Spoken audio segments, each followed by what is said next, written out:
William Carter, an aging veteran from South Carolina, only wanted to hand over the old flag and the medal he had kept for 50 years. But at the base gate, young soldiers mocked him, dismissing him as a senile old man. Broken, he walked home in silence, unaware that the past was about to knock on his door. Hours later, a military convoy led by the very general whose life he once saved pulled up in front of his house. That meeting would not only restore his honor, but remind everyone of a timeless truth. Never underestimate the invisible scars someone carries. The morning air in Charleston, South Carolina carried a chill, the kind that made the wooden steps creak as if the house itself was waking. Inside that small wooden home, William Carter, 78 years old, stirred from another restless sleep. His body rose by habit, not by will. For 50 years he had trained himself to wake at 5:30, and now it was second nature, a discipline carved into his bones. His tall frame had stooped with age, his shoulders rounded as though the years of memory had been piled upon them like invisible sandbags. His face was deeply lined, a map of grief and resilience, with pale blue eyes that once cut sharp in combat, but now often clouded with weariness. His gray beard grew in a rough, uneven pattern. He trimmed it himself, never quite caring for symmetry. A scar ran faintly along his left jaw, the remnant of shrapnel that struck during a firefight half a century ago. William moved slowly into the kitchen, bare feet against the cold wooden floor. The house was modest, stripped of unnecessary things. On the wall above the dining table hung a faded photograph of his wife, Eleanor, a woman with a slender frame, auburn hair, and a smile so radiant it had lit his darkest days.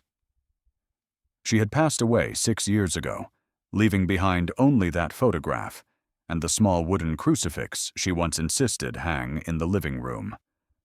The silence of the house had deepened since then, an emptiness that clung to him like damp air.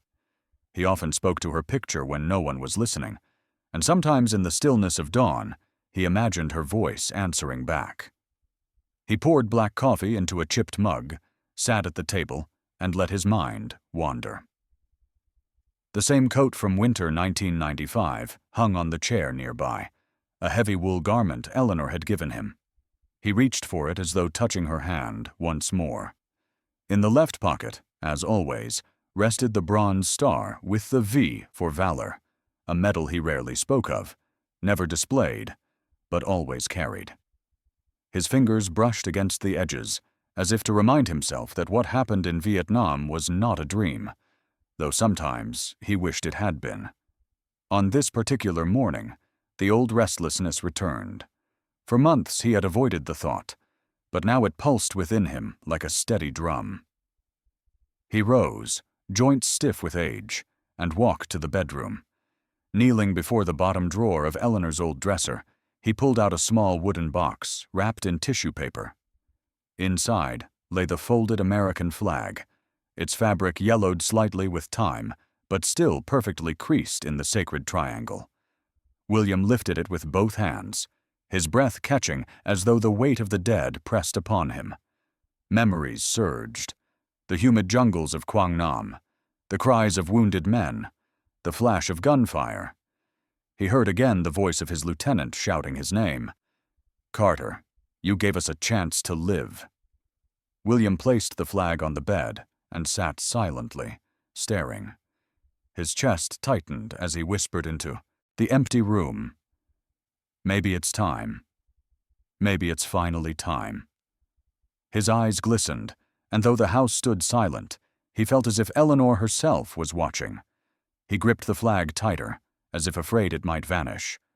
Then, with deliberate care, he set it down on the chair beside the coat.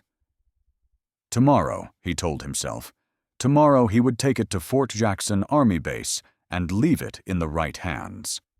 Yet as the wind rattled the windows and the house groaned under its own age, William could not shake the feeling that tomorrow might change everything, more than he was prepared for. The next morning came with the heavy sky of Charleston hanging low, as if even the clouds carried weight, that only an old soldier could understand. William Carter rose with a stiffness in his knees, pulled on the familiar coat Eleanor had given him decades earlier, and tucked the bronze star securely in the left pocket. The folded American flag rested in his arms, its weight far greater than cloth should bear. He locked his front door, glanced once at the photo of Eleanor in the window, as if she were bidding him farewell, and set off on foot toward Fort Jackson Army Base. Each step on the cracked pavement echoed with memory. He passed shuttered shops and children on bicycles who barely noticed him, their laughter so far removed from the kind of silence he had known in jungles half a world away. The walk took nearly an hour. His long frame stooped but steady, the flag pressed firmly to his chest. As he walked, his mind drifted back to Quang Nam, the humid air, the screams, the moment when 17 lives had hung in balance, and he had chosen to stand where bullets flew rather than watch his brothers die. His breath quickened, though the street was empty, as if the jungle still clung to his lungs. At the towering gate of Fort Jackson, 2 young soldiers stood on duty.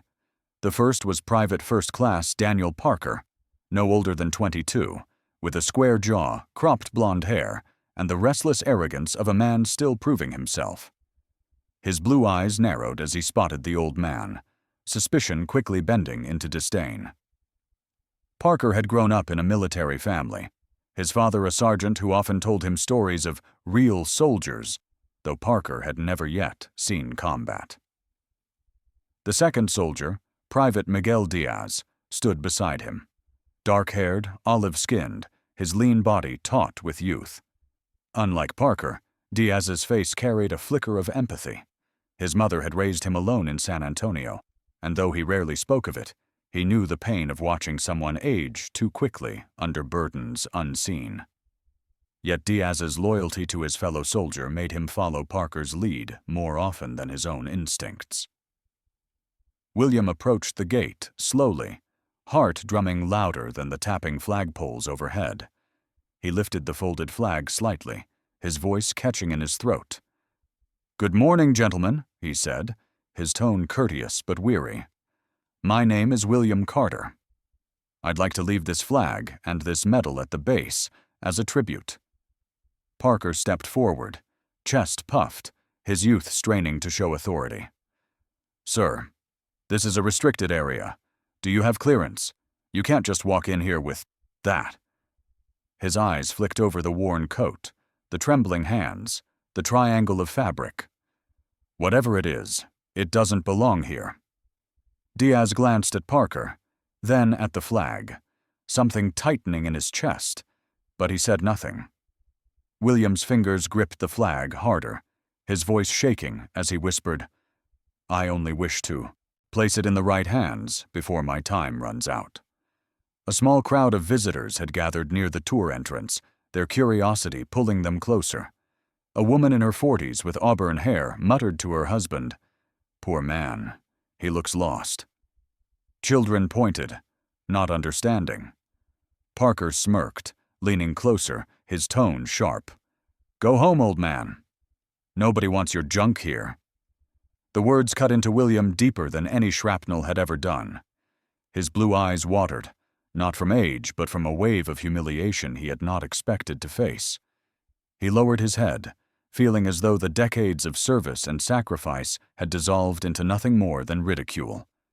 Diaz shifted uncomfortably, his lips parting as if to speak.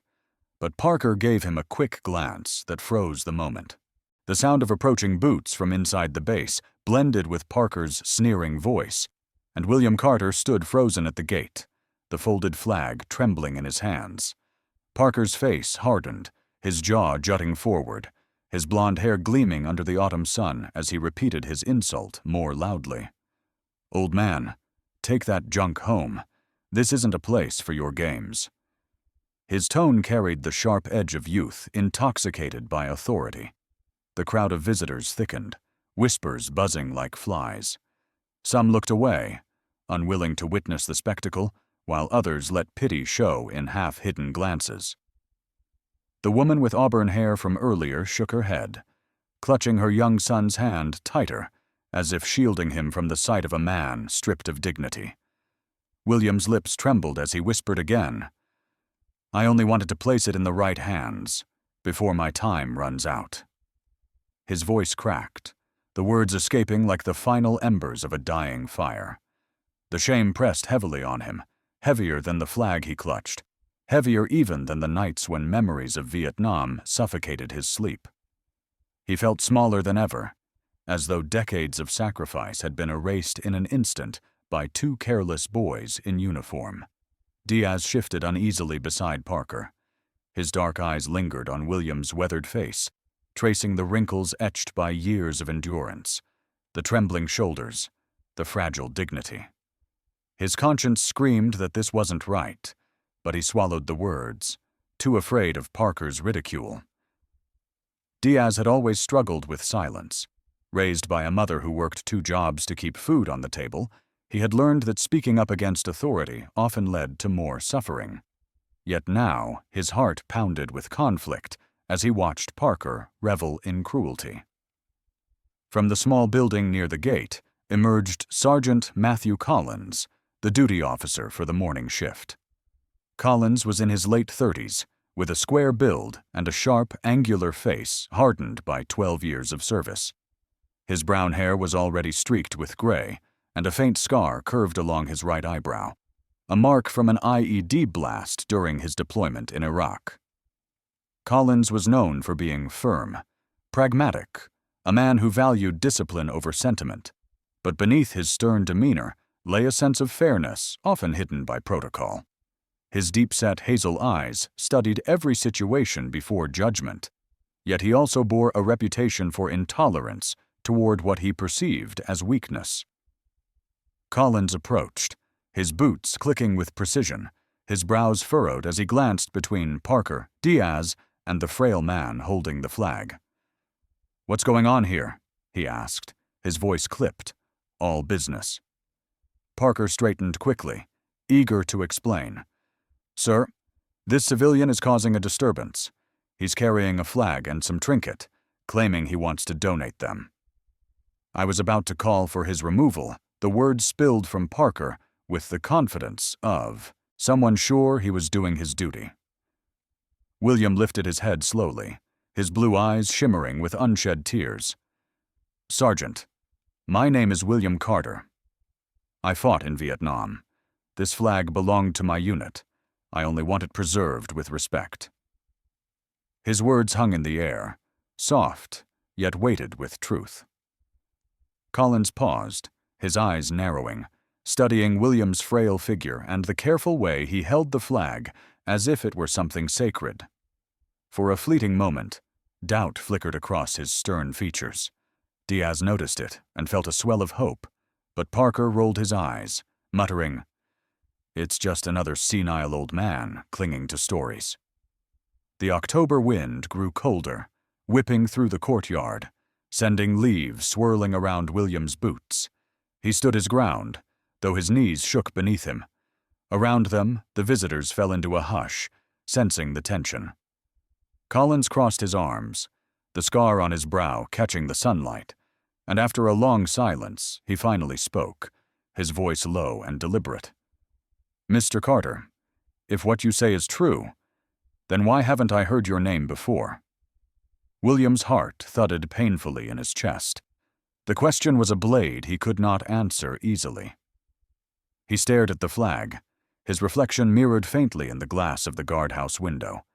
Behind him, the sound of another vehicle approaching the gate rumbled closer, its engine heavy and official, promising that the moment was about to change in a way none of them expected.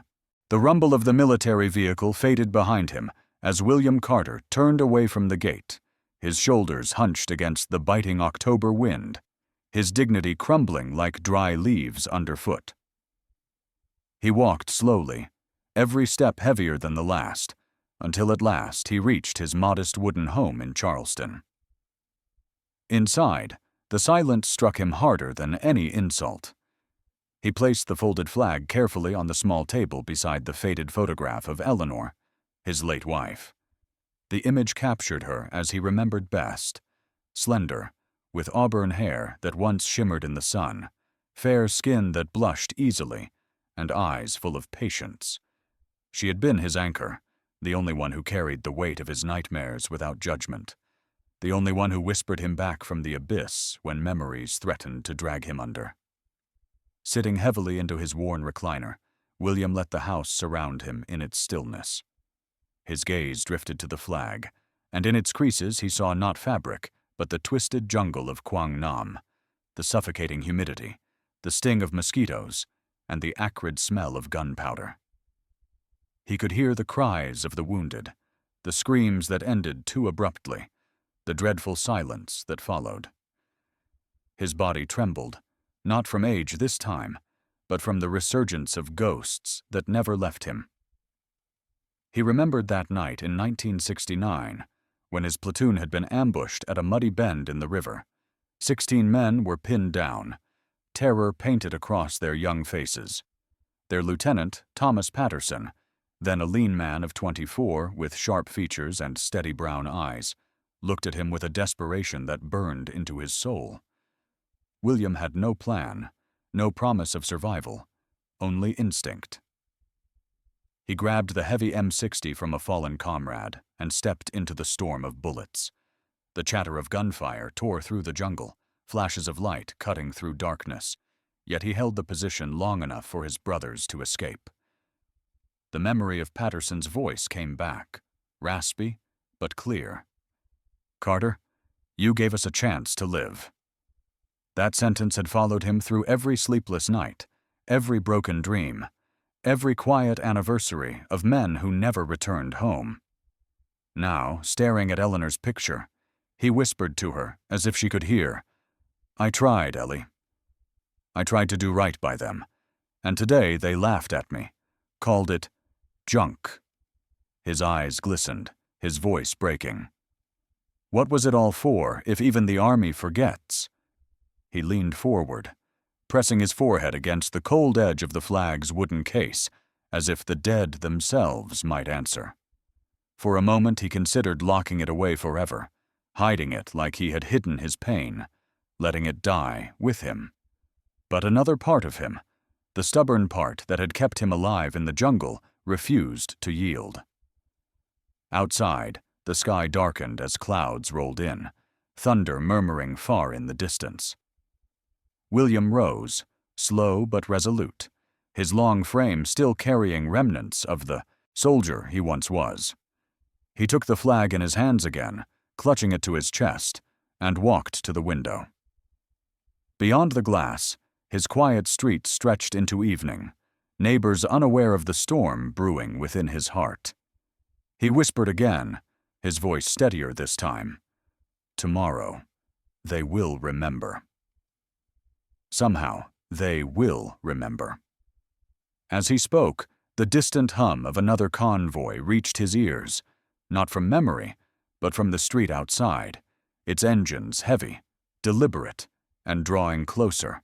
Inside the administrative wing of Fort Jackson Army Base, General David Thompson ended a conference call with the Pentagon and walked slowly down the corridor.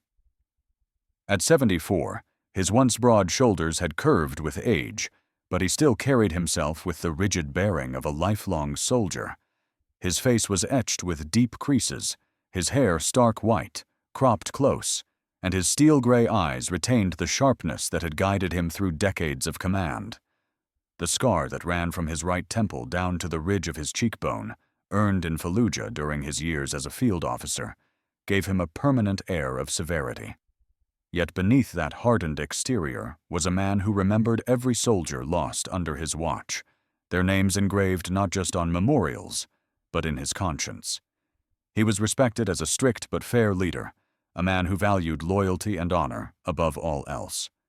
As he passed the recreation room, the sound of laughter stopped him. Young soldiers were gathered around a pool table, their voices loud, careless. Parker's brash tone rose above the rest, mocking, "You should have seen him." Old guy with some wrinkled flag, waving around a medal like it meant something. Thought he could fool us. Diaz's quieter voice followed, hesitant but still complicit. "Yeah, sir," said he wanted to leave it in the right hands. Sad, really. I almost felt bad for him. The words sliced through Thompson like a blade. He froze mid-step, the name surfacing in their careless chatter. Carter. William Carter. Thompson's vision blurred for a heartbeat, the years falling away until he was once again 24, a young lieutenant in the dense Vietnamese jungle. He saw William Carter charging into enemy fire with an M60, his wiry frame lit by muzzle flashes, his expression grimly calm.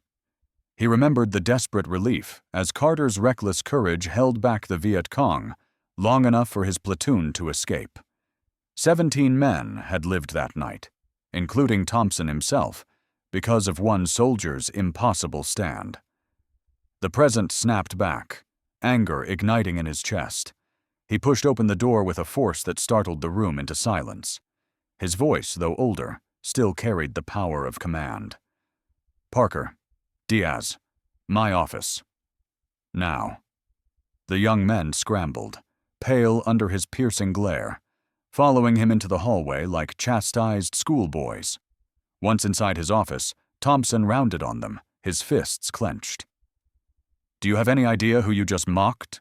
Parker stammered, trying to regain composure.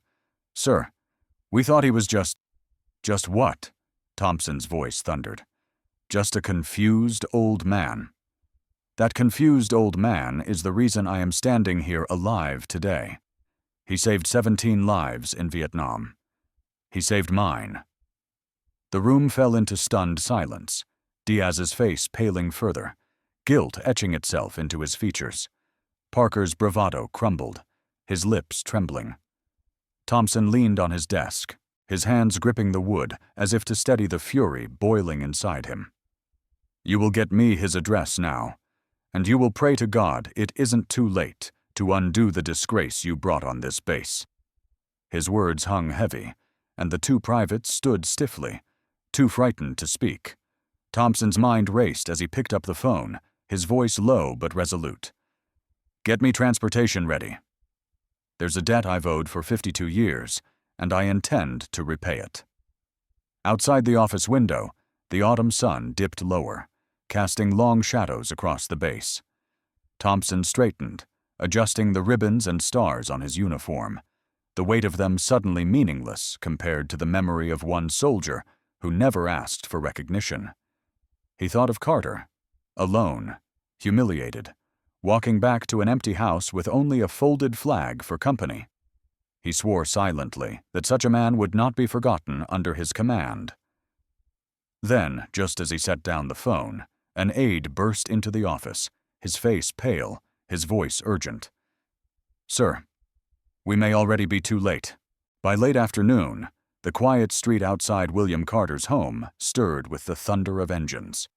Neighbors peeked through curtains as a military convoy rolled to a stop, one Humvee and a black SUV, both bearing the insignia of the United States Army. The heavy doors opened, and stepping out first was General David Thompson. His frame still tall though age had bowed his back slightly. Dressed in full ceremonial uniform, the rows of ribbons and stars across his chest gleamed, but his face was marked by lines of burden, and his gray eyes softened with something deeper than command. Remorse. He walked toward the porch with deliberate steps, the sound of polished shoes against pavement echoing with the weight of decades. Behind him trailed Private Parker and Private Diaz, both stripped of their earlier bravado. Parker's face was pale, his jaw clenched, no trace of arrogance left, while Diaz's dark eyes brimmed with shame, his shoulders hunched as though the weight of guilt bent him. To the side of the SUV stood Colonel Richard Hayes, a broad-shouldered man in his 50s with thinning black hair and stern hazel eyes. Known for his cold efficiency, Hayes had spent much of his career in logistics rather than combat, and his reputation was of a man who spoke little but enforced protocol rigidly. His presence lent gravity, signaling that this visit wasn't personal alone. It was official. William opened the door, slowly, his tall, stooped frame appearing in the fading light. The old coat hung from his shoulders, the bronze star in the pocket, the folded flag clutched once more to his chest. His pale blue eyes widened as they fell upon Thompson. For a heartbeat, time collapsed. The weary general standing before him was also the young lieutenant he had saved in the jungle of Quang Nam. Mud streaked across his face, shouting orders through chaos. William's lips trembled as he whispered, "Tommy." "Bill," Thompson replied, his voice thick with emotion, using the name he hadn't spoken in over 50 years. "I owe you my life." He removed his cap, his white hair catching the late sun, and bowed his head with reverence. The gesture stunned the watching neighbors, who had begun to gather along the sidewalk, their expressions shifting from curiosity to hushed awe. Parker and Diaz stood stiffly at attention, unable to meet William's eyes. Thompson turned to them, his voice steady but sharp. "Apologize." Parker swallowed hard, his words breaking. "Sir, Sergeant Carter, I was wrong. I disrespected you." "Please forgive me." Diaz stepped forward, his voice low but sincere. "I should have stood up for you." "I didn't. I'm sorry." William studied them, seeing not enemies but young men caught in the arrogance of youth, not unlike soldiers he had once led into fire. Slowly, he nodded. "Every man carries scars you cannot see," he said, his voice quiet yet carrying to the crowd. "Never dismiss someone's battle just because you cannot see the wounds," the neighbors murmured softly, some wiping tears, others lifting phones to capture the solemn moment. General Thompson then gave a signal to Colonel Hayes. The colonel stepped forward, holding a leather-bound folder. "Mr. Carter," Hayes said, his tone formal but respectful, "the United States Army wishes to correct today's dishonor. We would be honored if you would allow us to formally recognize your service." He extended the folder, but William hesitated, his eyes narrowing as he caught sight of something else. Another vehicle pulling up at the end of the street. Its dark-tinted windows and unmarked exterior stood out, not military standard. Thompson turned as well, his jaw tightening. Whoever had arrived was not part of his convoy. The crowd at Fort Jackson was still clapping when the unmarked vehicle rolled to a halt at the edge of the ceremony. General Thompson's jaw tightened, but before he could step forward, the rear door opened and a woman in her late 40s emerged. Sarah Whitmore was tall and slender, with chestnut hair pulled neatly into a bun, and striking green eyes that reflected both intelligence and warmth. She wore a dark overcoat and carried herself with quiet authority. A civilian, but not an ordinary one. Sarah was a senior historian with the Department of Veterans Affairs, tasked with documenting stories of forgotten soldiers. She had spent years traveling across the country, recording oral histories before they vanished with time. Her face carried a gentleness shaped by long conversations with aging veterans, but also a determination born of knowing how easily history could overlook the quietest heroes. The murmurs in the crowd hushed as Sarah approached the stage. She bowed her head respectfully to General Thompson before turning her gaze to William Carter. "Mr. Carter," she said, her voice steady but kind, "for decades you carried the weight of silence. Today, we not only honor you here, but we will ensure your story is preserved in the National Archives so that generations to come will know the price of their freedom." She opened a leather folder and revealed a certificate, embossed with the seal of the United States. "On behalf of the Department of Veterans Affairs, and with the support of the United States Army, your service will be recorded permanently." William's blue eyes shimmered as he accepted the document with trembling hands. He had expected humiliation, perhaps dismissal, but never this, a recognition that would outlive him. The crowd erupted again in applause, louder and warmer than before. Thompson, his eyes wet, saluted once more, this time joined by every soldier in attendance. Even Parker and Diaz, their young faces etched with humility, raised their hands sharply in unison. Snowflakes drifted steadily now, covering the ground in a soft white blanket. William looked up, feeling Eleanor's presence in the quiet fall of winter, not as sorrow, but as comfort. He imagined her smiling, telling him he had finally laid the burden down where it belonged. Sarah stepped closer and whispered so only he could hear, "You are not forgotten, Sergeant Carter." "You never were." The ceremony ended with the band striking a solemn anthem. As William descended the steps, children from the crowd ran forward to shake his hand, their faces alight with admiration. One little boy, no older than 8, looked up at him and said with innocent sincerity, "Thank you for saving them." William knelt, placed a hand on the boy's shoulder, and replied softly, "And thank you for remembering." For the first time in decades, his chest felt light. The war had never truly left him, but at last he had found peace. As the snow fell thicker over South Carolina, William Carter walked away from the podium not as a forgotten man, but as a soldier whose honor had been restored forever.